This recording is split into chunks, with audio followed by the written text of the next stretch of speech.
tested positive for COVID-19 about 20 months ago. I was 37 weeks pregnant with my second son, Austin, and I was terrified.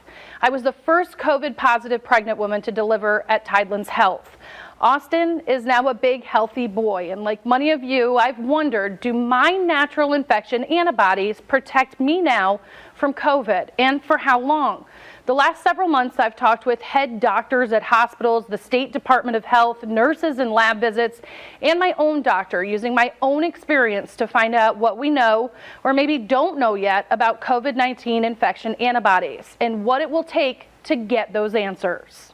Antibodies are our own little army, suited up, ready to fight off any foreign invaders. The first SARS-CoV-2 case marched into the U.S. about 21 months ago. Dr. Gerald Harmon with Tidelands Health says because it's a new virus, it's difficult to know exactly how tough your immune system is if you've had the virus. If you get the COVID virus infection, you immediately start making antibodies. But the big questions are for how long and will they protect you against future infections?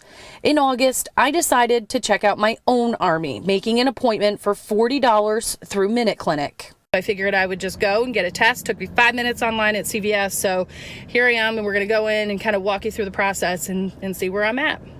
A quick finger prick. 10 minutes later, my results are in. I have my test results, and about 16 months after having a positive COVID-19 test in April 2020, I still have COVID-19 antibodies. Just like the military with different branches, there are different types of COVID antibodies.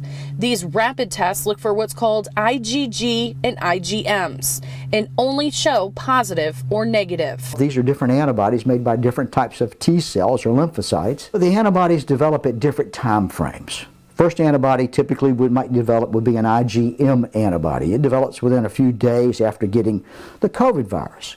And then you'll get an IgG antibody, and it'll develop maybe weeks later. 19 months after my COVID positive test, I still have IgG antibodies, which are the ones that typically remain on the front lines fighting longer after an infection. Right now, health experts say those last, quote, at least several months. Beyond that, it's not clear because the assistant state epidemiologist says there's limited data with this new virus. What we know is that reinfection is rare within 90 days. So we know that durability of immunity is at least 3 months, but how much longer than that? To learn more, there are detailed tests to measure antibody numbers. These require a visit with your doctor, a blood draw, open your hand, and take a few days for results. Your results vary in terms of being less around 0 or on the other spectrum, the highest I've seen is 2,500. So but the problem is we don't know exactly where that correlates in terms of how your immune system. If you have 10, does that mean you're immune? Or if you have 2,500, does that mean you're really immune? According to Dr. Sean Wynn with Tidelands Health, my antibody number is 652.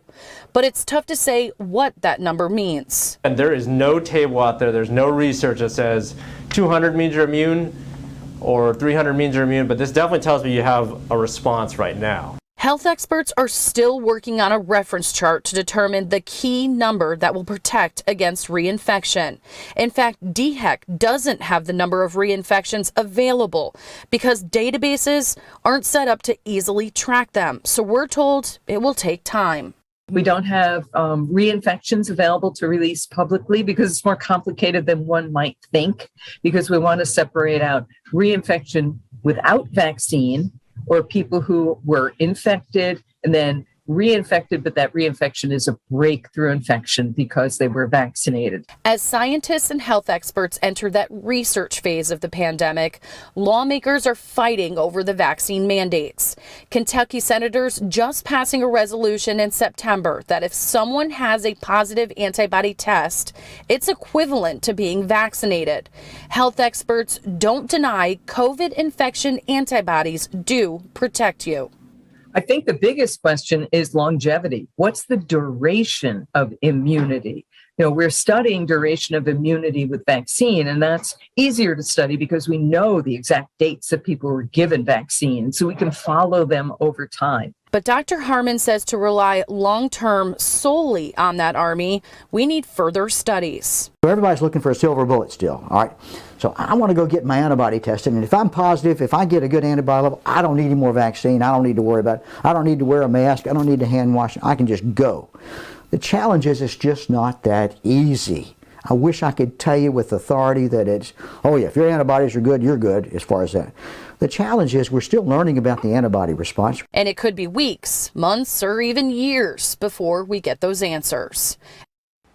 We want to know what you think about COVID infection antibodies. We have this post on our Facebook page right now. If you have had COVID, are you worried about getting that virus again? The CDC announced today the Omicron variant is now the most dominant strain of coronavirus in the U.S. While the Omicron variant continues to travel, passengers getting on and off flights at Myrtle Beach International say they're not worried about contracting the variant. One woman, Emily Brett, coming back from New York, says she's vaccinated and ready to spend her Christmas at the beach. We took this as a vacation, so we masked up and we had a great time. And now we're back and we feel pretty safe to go home to our family. Another man also says he feels safe flying as he heads to Dallas to see his daughter. I am double vaxxed and boosted. I'm reasonably healthy. I follow the data. It's highly transmissible, but not very deadly. While Villani says he's taking extra precautions to stay safe while traveling, Natasha Dykes Ford is also preparing her 16-year-old daughter as she departs from MYR. 6 feet apart, 10 if you're able. Keep your mask on at all times and keep your hands sanitized. The CDC reported more than 73% of new COVID cases in the United States are caused by the Omicron variant. I also spoke with a few employees who work here at MYR who say that they're worried about coming in contact with so many people during the busy holiday travel season, but they're taking extra precautions like washing their hands and wearing masks. They're also asking all guests do the same thing and follow airport guidelines.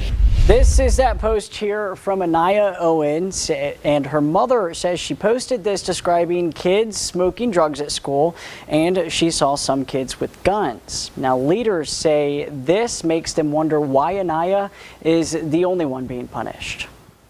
Other people passed the Snapchat around. Why are they not also being talked to? Leaders from the Grand Strand Action Together, New Century Justice Network, and Anaya Owens' mother are all expressing the high school freshman does not deserve to be expelled over this social media post. She was not on school property. She was at home venting and frustrated about the things happening at Conway High School. They say she was expelled for disturbing the school, but argue that's a bit harsh for a student with no prior incidents. She enjoys going to school. She did enjoy going to school. She'll help her friends with their homework. She helps her brother and her little sister with theirs. She does not get in trouble. She's always been that way. All reasons why these leaders argue this expulsion is part of a broader issue. Racial bias. They cited the U.S. Department of Education's most recent civil rights data showing in 2017, 19.1% of Horry County students were black, but account for about 64% of expulsions. Black students are not misbehaving more than white students. We asked the school district for a response, but the spokesperson says they don't discuss student-related incidents. Tryouts for softball start in January. She'll be missing it unless they do something with the appeals soon. Now, leaders are also citing a South Carolina district court order from October saying that a student cannot be charged for disturbing schools because it's too vague of a charge. A spokesperson for the Horry County School District says no charges were filed against Anaya, and we have the police incident report that backs that up. It's been really rough. I had to make other means to make more money. So this definitely helped out for Christmas. Christine White is one of the many families that stopped by the Salvation Army in Florence for their emergency distribution day.